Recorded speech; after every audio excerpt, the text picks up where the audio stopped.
Relevanca geopolitike, nëse filloj me Malin e Zi, Mali i Zi ka pas relevancë geopolitike për shkak të Ukrainës. Macedonia Veriut kishte relevancë geopolitike aso kohë në vitin 2001, por këte ka humbë ka qerek shekulli, ka kalu në jo relevancë geopolitike.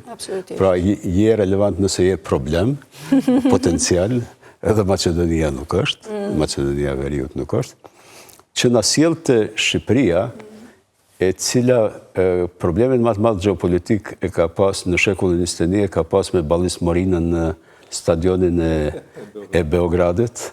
Më thonë, kjo ka qenë problemi më i madh dy palësh që ka pas Shqipëria me shtetet e regionit. E megjithatë, në këtë qerek shekulli, Shqipëria është fut në një thes, në një grup i quajtur Ballkani Perëndimor. Britanikët e kanë një emër shumë të bukur, Eastern Adriatic, Adriatiku lindor, por Ballkani Perëndimor nënkupton që ekzistojnë disa probleme të ndërsjella, ndërkohë që Shqipëria s'ka kurfar probleme me asnjërin prej fqinjve.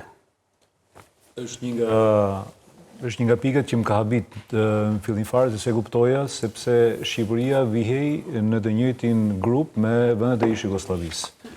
Ne s'kemi pas të njëjtat problematika, domethënë me bashkëpunimin me fqinjet. Diçka tjetër që më tërhiqte vëmendjen ishte roli i ndërmarrjeve publike në ekonomi. Ne s'kemi pas ndërmarrje publike sepse i shkatërruam gjitha në 97-ën.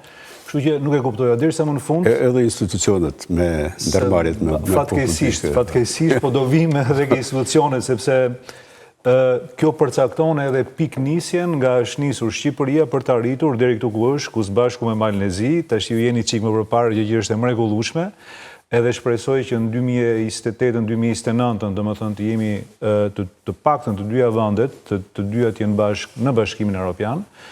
Po kjo tregon sepse Shqipëria, nga është nisur Shqipëria, nga një vend që ka qenë i super izoluar, nga një vend që ka pasur një shkatrim total të institucioneve edhe të strukturës gati socio-ekonomike, po ekonomike, po se po në 97-ën, nga një imazh shumë problematik fillestar në Europë, nga një pothuajse komplet pa përvojë me ekonominë private.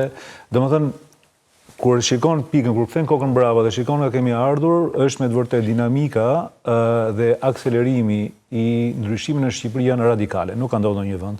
Ilustrimi i fundit është hapja 33 kapitujve brenda një viti e pak. Nuk ka ndodhur prapë. Ajo tregon për një kapacitet negociator, kjo domosdoshmërisht kapacitet implementues. Ësakt.